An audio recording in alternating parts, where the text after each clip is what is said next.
हमें प्रभु यीशु के पास खुले दिल से आना चाहिए।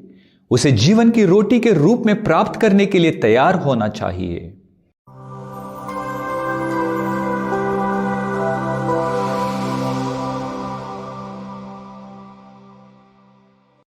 सबों को जय यीशु। ख्रिस्त में प्रिय भाइयों और बहनों, आज के सुसमाचार में हम प्रभु यीशु और उन लोगों के बीच एक गहन संवाद का सामना करते हैं जिन्होंने रोटियों और मछलियों के चमत्कार को देखने के बाद उनका अनुसरण किया था। वे प्रभु यीशु से उसके अधिकार को साबित करने के लिए कोई ठोस संकेत चाहते हैं। वे उस मन्ना का उल्लेख करते हैं जो उनके पूर्वजों ने मरुभूमि में खाया था। प्रभु यीशु से इसी तरह के चमत्कारी प्रावधान की तलाश में। हालांकि प्रभु यीशु ने उनका ध्यान भौतिक रोटी से हटाकर किसी बड़ी चीज पर केंद्रित किया, स्वयं पर। प्रभु यीशु घोषणा करते हैं, जीवन की रोटी मैं हूं, जो मेरे पास आता है उसे कभी भूख नहीं लगेगी और जो मुझ में विश्वास करता है उसे कभी प्यास नहीं लगेगी। यूहन्ना 6:35। ये शब्द केवल भौतिक भरण पोषण के बारे में नहीं है, बल्कि आध्यात्मिक पोषण के बारे में भी हैं। प्रभु यीशु हमें अपने साथ एक गहरे रिश्ते में आमंत्रित कर रहे हैं, एक ऐसा रिश्ता जो हमारी आत्माओं की गहरी लालसाओं को संतुष्ट करता है।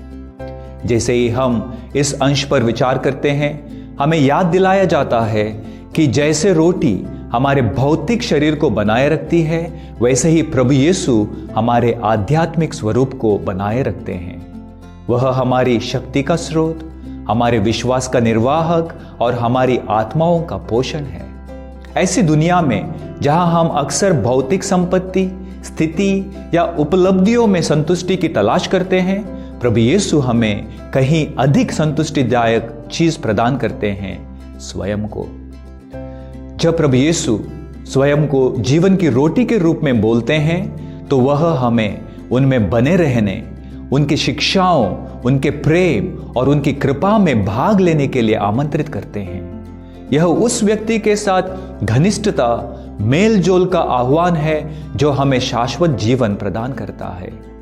उस पर हमारे विश्वास के माध्यम से हमें एक ऐसे रिश्ते में आमंत्रित किया जाता है जो लौकिक से परे है और शाश्वत अनंत तक पहुंचता है।